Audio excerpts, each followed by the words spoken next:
Mirëmbrëma, shikues të nderuar. Mirëmbrëma të gjithëve, ndër të tjera në revistën televizive do të ndiqni.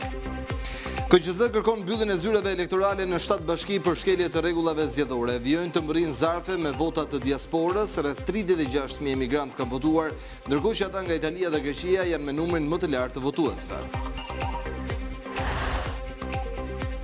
Eni Vasili zgjidhet drejtuesja e përgjithshme e Radio Televizionit Shqiptar. 7 nga 11 anëtarët e Këshillit Drejtues votuan në favor të platformës së Vasilit, duke siguruar shumicën e cilësuar.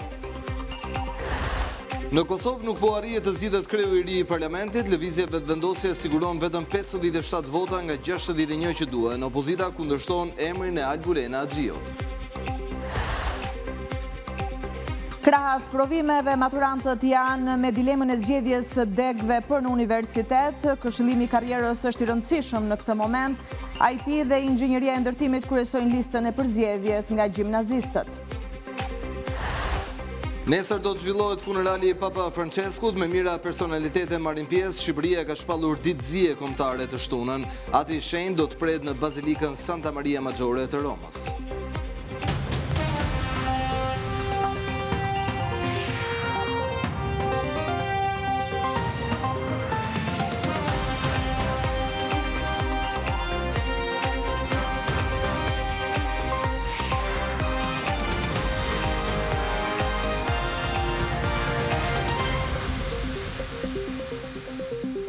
Ju njohim tani me hollësisht me ngjarjet kryesore të ditës sotme.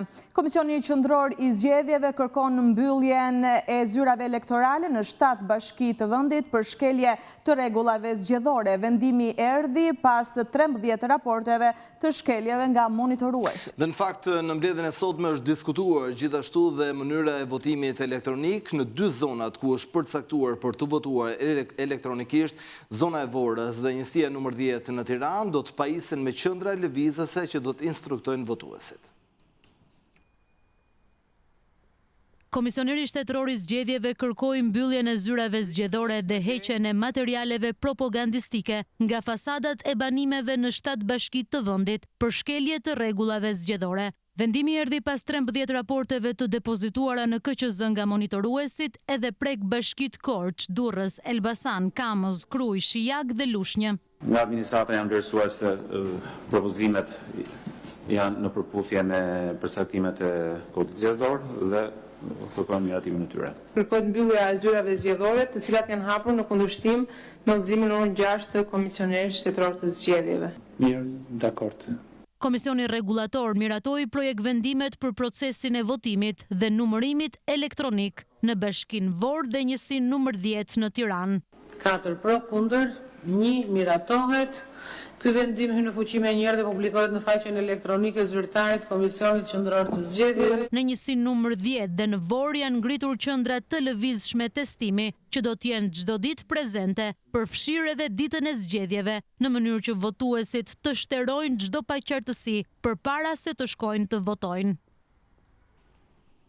Deri më tani mbi 36.000 emigrantë të diasporës e kanë shprehur vullnetin me votë, zarfet e të cilëve kanë mbritur në Tiranë. Në statistikat e publikuara nga Komisioni Qendror i Zgjedhjeve vihet të re se Italia dhe Greqia janë 2 shtetet me numrin më të lartë nga janë dërguar edhe zarfet e emigrantëve.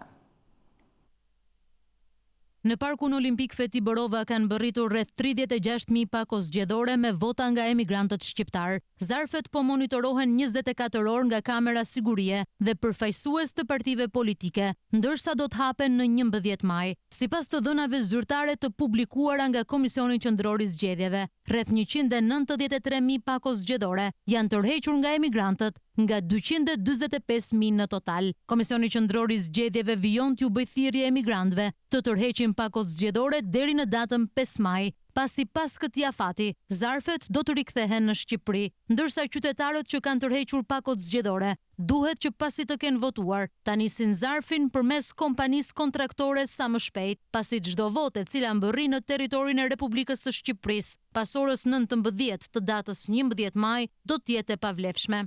Deri tani në Shqipëri kanë bërritur më shumë zarfe nga Italia, Gjermania, Mbretëria e Bashkuar, Shtetet e Bashkuara të Amerikës dhe Greqia, ndërkohë që zarfet të mbërritura sipas qarqeve, vendin e parë e zë Durrësi, më pas vjen Elbasani, Tirana dhe Berati. Komisariati i Policisë Bulqis ka dërguar për hetim në SPAK deputetin Xhelal Mziu dhe nipin e tij për dhunimin e Kalosh Murrës pas një takimi elektoral, ndërsa Mziu ka mohuar akuzat dhe ka akuzuar punonjësin e bashkisë për intimidimin e qytetarëve.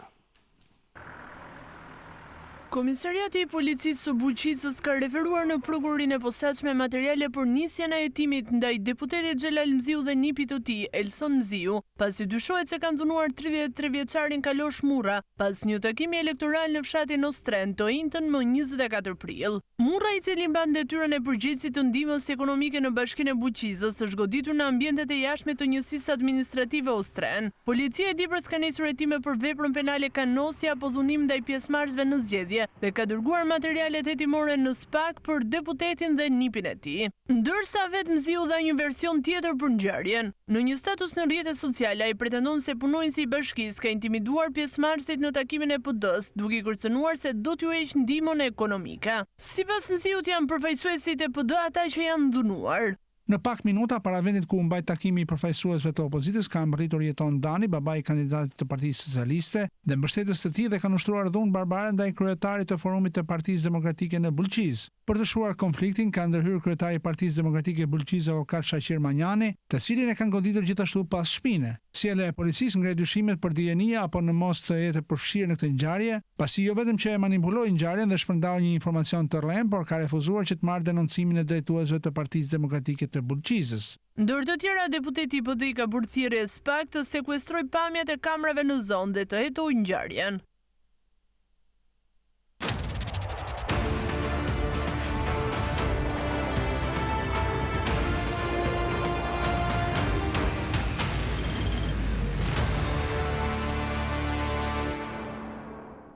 Kryetari i Partisë Socialiste Edi Rama theksoi rëndësinë e turizmit dhe zhvillimit ekonomik në Velipoj, duke siguruar rritjen e të ardhurave dhe mundësive për paga më të larta. Ai po ashtu njoftoi projekte të reja infrastrukturore, si lidhja e Tales me Bregdetin dhe realizimin e bypassit të Shëngjinit. Kryetari i Partisë Socialiste, njëherësh kryeministri i vendit Edi Rama, pati një takim në Velipoj me përfaqësues të bizneseve, duke theksuar zhvillimin pozitiv të ekonomisë fal turizmit dhe faktorëve të tjerë. Ai siguroi se të ardhurat do të rriten ndjeshëm dhe mundësitë për rritjen e pagave do të jenë më të mëdha, duke kërkuar fokus në cilësinë e ofruar. Një infrastrukturë hotelerie dhe infrastrukturë mikpritje shëmbullore, duke përfituar nga eksperienca e krijuar, por dhe nga eksperienca atyre që kemi tërhequr në këtë vallën tonë të europianizimit dhe të modernizimit të Shqipërisë. Pirini e tha, jam shumë dakord, si gjithmonë në fakt me Pirin, po në këtë rast jam shumë dakord që kjo është një nga zonat më të bukura të Europës. Rama theksoi se mbështetja e zhvillimit të hapësirave të reja do të jetë e vazhdueshme. Jemi shumë të kënaqur që mbi 1000 hotele janë afruar derës tonë, kanë trokitur dhe kërkojnë marrëveshje.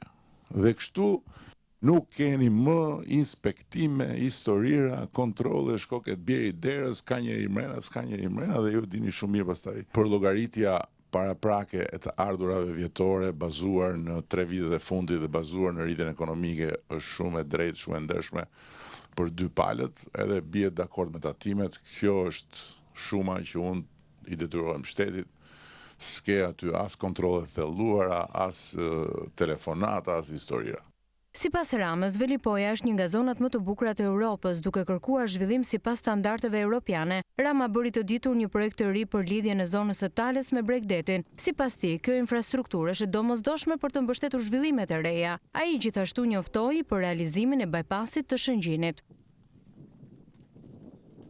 Kryetari i Partisë Demokratike Sali Berisha e konsideron kryeministrin Edi Rama humbës në zgjedhjet e 11 majit. Kjo është edhe arsyeja, tha Berisha, që në 3 muajt e fundit Rama ka ndryshuar disa herë projeksionet për rezultatin e zgjedhjeve. I kthyer nga turi takimeve në jug të vendit, kryedemokrati Sali Berisha shpret entuziazm për mbështetjen e marrë, garanci e shtuar sipas tij se opozita po shkon drejt pushtetit në 11 maj. Kryeministri Rama e konsideron të humbur në garë dhe kjo është edhe arsyeja për Berishën që Rama ka ndryshuar disa herë projeksionin për rezultatin e tij në zgjedhje. Sepse po shkon drejt grops që i ka bërë vetes. E ka pa që është i pashpres, po afrohet dita e grops. Dhe prandaj kërkon të zbresë të kuota. Thotë se është i vendosur që pas zgjedhjeve në rast fitore të implementoj programin e artuar që adreson për Berishën shumë problematika, veçanërisht atë të pronave, ku thotë se edhe vetë kryeministri Rama është i përfshirë në një manipulim në zonën e bregut të jugut.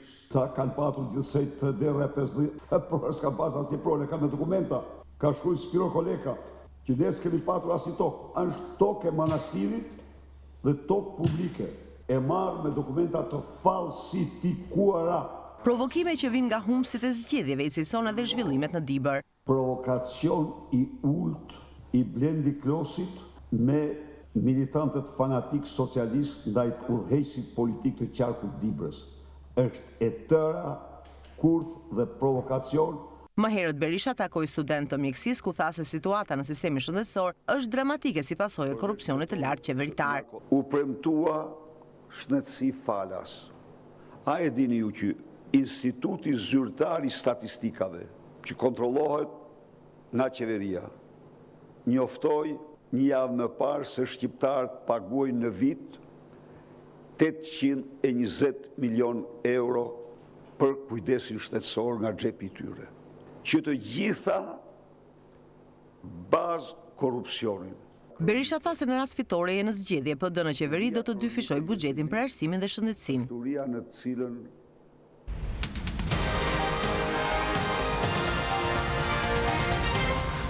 Këshilli drejtues i Radio Televizionit Shqiptar zgjodhi Eni Vasilin si drejtoresh të përgjithshme të Radio Televizionit. Me votim të fshet 11 antarët e shpallën fituese të garës me 7 vota pro kundrejt 2 kandidatëve të tjerë, Zoje Jakaj dhe Angjullush Musaj.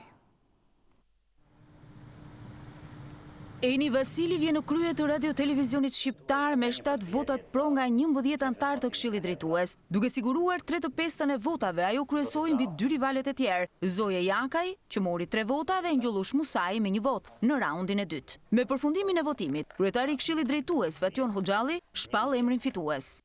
Votimi i dytë për drejtor të përgjithshëm të Radio Televizionit Publik Shqiptar rezulton të jetë i suksesshëm pasi arrin të realizojë nevojën statutore të Radio Televizionit Publik Shqiptar për përzgjedhjen e drejtorit të përgjithshëm prej 3/5 të antarëve të Këshillit drejtues. Kandidatja Eni Vasili zgjidhet drejtori i përgjithshëm i Radio Televizionit Publik Shqiptar me 7 vota.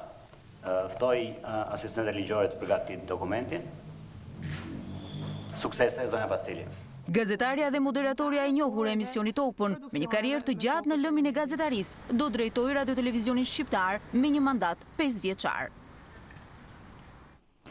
Në Kosovë ka dështuar për të 4-ën herë zgjedhja e kryetarit të kuvendit e propozuar nga partia fituese e zgjedhjeve të përgjithshme në Kosovë. Dhe pikërisht lëvizja vetëvendosja nuk heq dorë nga kandidatura Albulena Xhiu, ndërsa nga ana tjetër opozita e ka bërë të qartë se nuk do të bashkojë votat.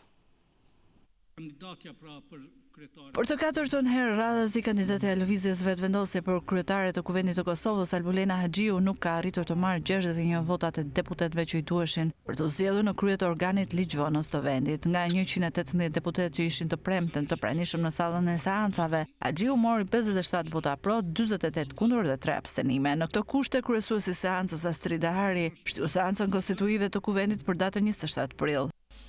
Kandidatja nuk votohet dhe detyrohemi ta ndërpresim seancën.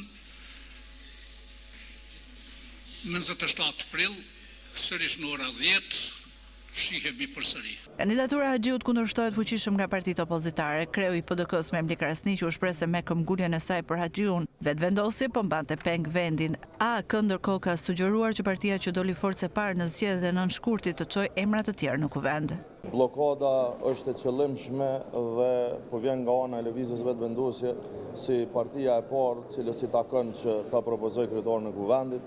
Kjo vërtet është tashmë komplet e pa kuptim, është e turpshme. Kemi qenë 2 emra më shumë që me hap rrugë, pa me hap mundësi, me siguri ka dhe tjerë që janë pranueshëm. Por vetëvendosja vijon e palëkundur me mbështetjen e kandidaturës së Haxhiut, madje duke preferuar zgjedhje të reja në vend të ndryshimit të emrit. Qëndrimi i lëvizjes vetëvendosje është i qartë tashmë. Albulena Haxhiu është kandidatja për kryetare të kuvendit. Në qoftë se ata refuzojnë që ta konstituojnë kuvendin e Republikës së Kosovës, atëherë është e qartë që vendi duhet të shkojë në zgjedhje. Pavarësisht se deputetët janë betuar, konstituimi i legjislaturës së 9 të Kuvendit të Kosovës nuk quhet i përfunduar pas zgjedhjen e kryetarit dhe nënkryetarëve.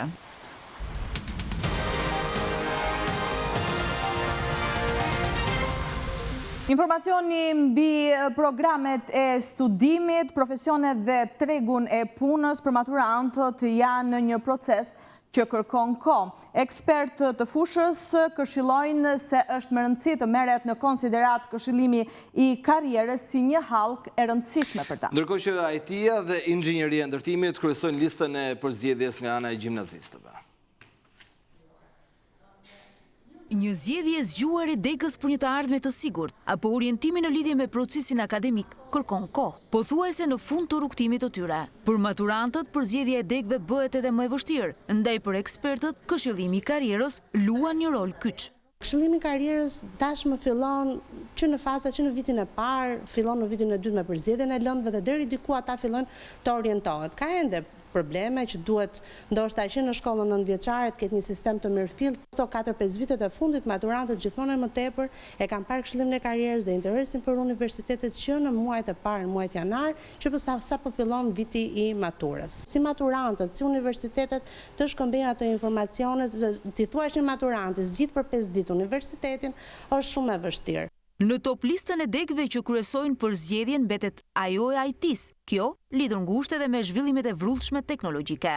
Maturantët janë të orientuar kryesisht në fushat e teknologjisë. IT-ja është një ndër degët më të kërkuara, sidomos pas pandemisë kur filluam të digitalizohet çdo gjë, tani po fillojmë të përshtatemi me inteligjencën artificiale apo me fushat e reja të teknologjisë. Degët e inxhinierisë së ndërtimit, sepse jemi edhe në vendi ynë është një vend që por ndërtohet shumë, po edhe brenda dhe jashtë, plus diplomat janë me sistemin e Bolonjës, po njihen 100%. Një fillim i mbar është gjysma e punës, ndaj drejtimi i maturantëve drejt rrugës së duhur u jep zgjidhje dilemave që ata mund të kenë. Të rinjt gjithnjë më tepër po ndikohen nga bota virtuale në informacione që marrin si edhe në modelet që zgjedhin për të ndjekur.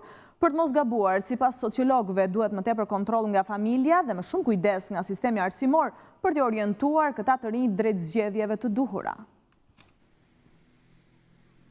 Jeta virtuale gjithnjë më tepër po ndikon tek moshat e reja, e kryesisht tek adoleshentët, të cilët janë në fazën e formimit të identitetit dhe personalitetit të tyre. Për sociologët, rrjetet sociale japin informacione pafund, ndaj nevojitet një orientim për të rinjt në mënyrë që të marrin informacionet e dobishme për ta.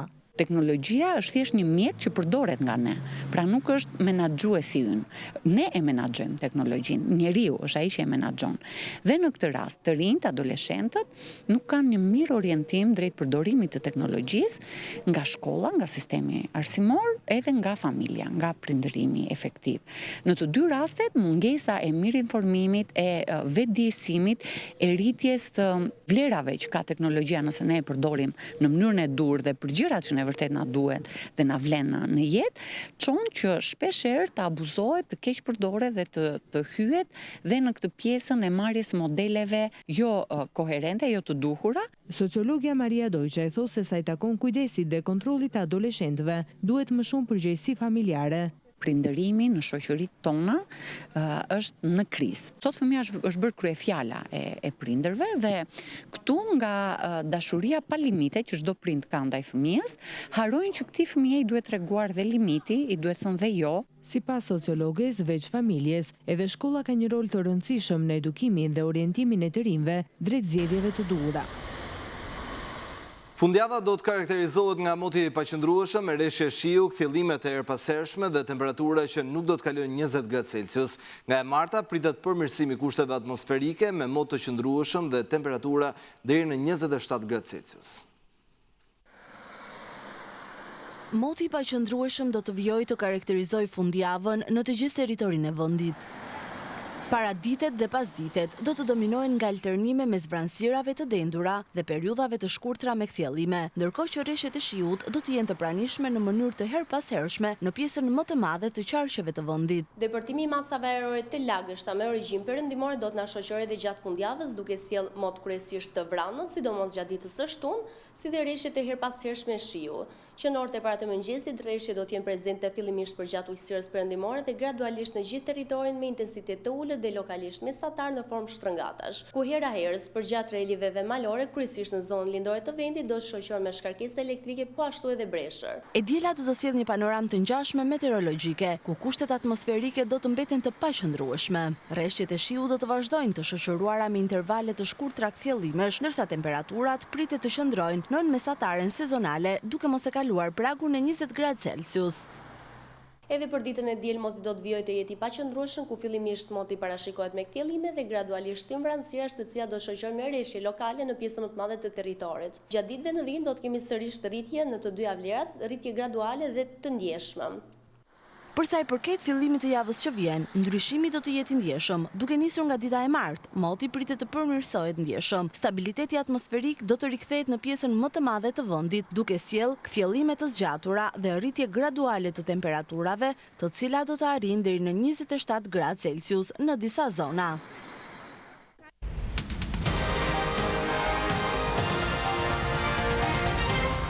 Panajiri i bujqësisë përmbylli edicionin e tij në Lushnjë me pjesëmarrjen e mbi 100 kompanive vendase dhe të huaja. Ngjarja triditore u përqendrua në eksportet, bujqësinë e qëndrueshme dhe lidhjen e agrobizneseve me investitorët. E premtja ishte dita e fundit e panairit të bujqësisë i zhvilluar në qytetin e Lushnjës. Gjatë 3 ditëve të këtij eventi të rëndësishëm morën pjesë mbi 100 kompani shqiptare dhe të huaja, të cilat patën mundësinë të promovonin produktet e tyre.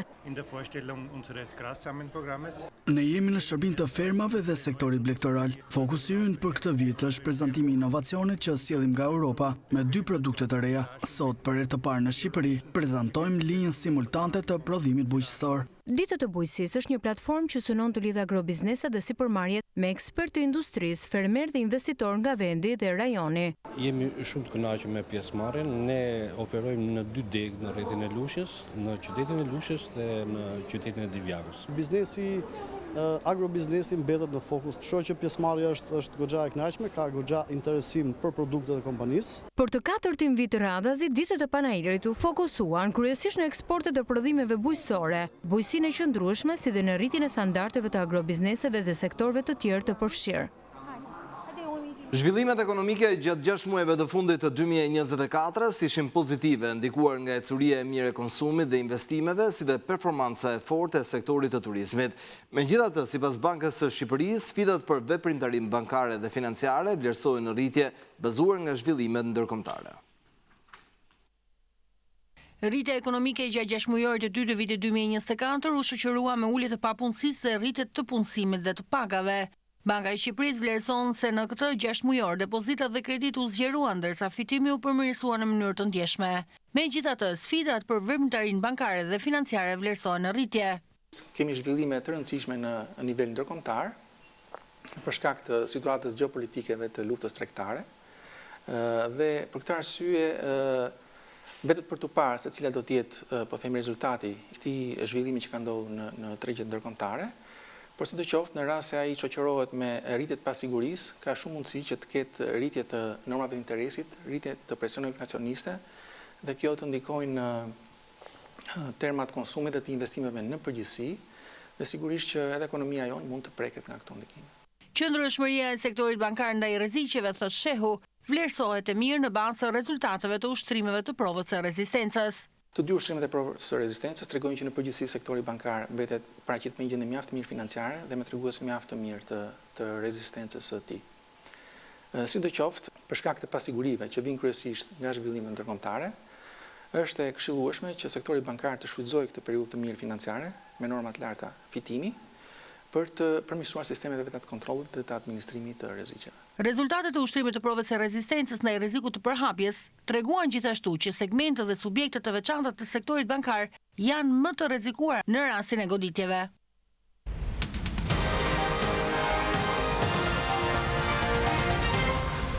Vatikani po bon përgatitjet e fundit për ceremoninë funebre të Papa Franceskut që do të zhvillohet të shtunën dhe ku pritet të marrin pjesë qindra mijëra persona.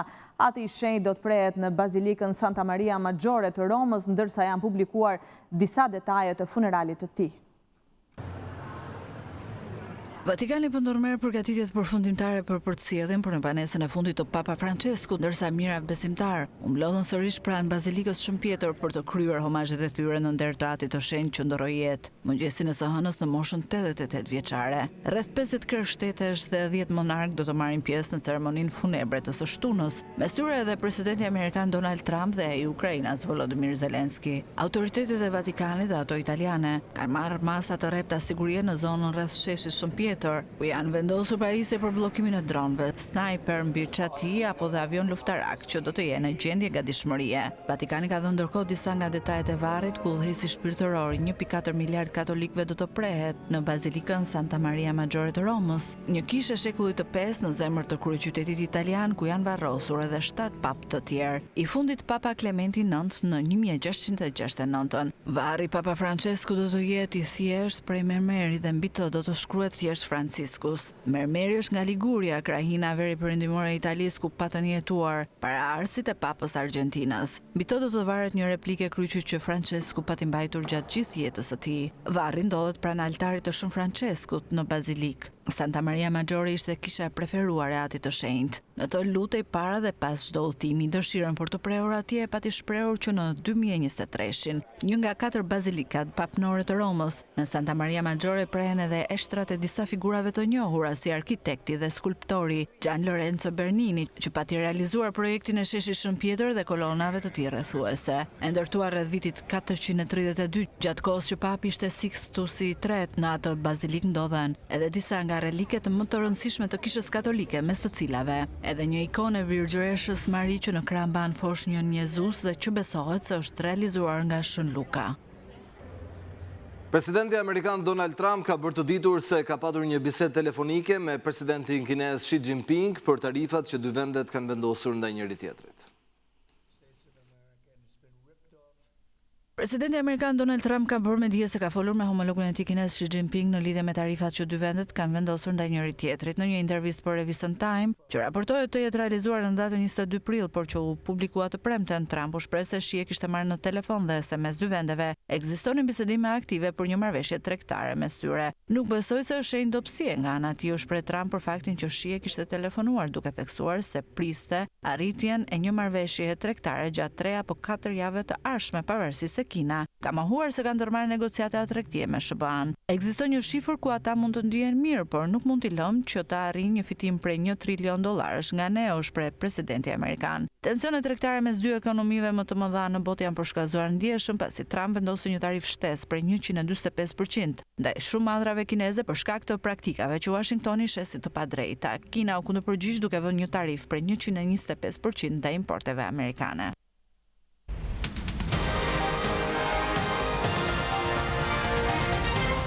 Të dielën orën 15:30 do të luhen të gjitha ndeshjet e javës 36 të kampionati, që është edhe java e fundit e sezonit të rregullt në Abisnet Superiore. 5 ndeshje do të transmetohen drejt për drejt në rrjetin e radio televizionit shqiptar.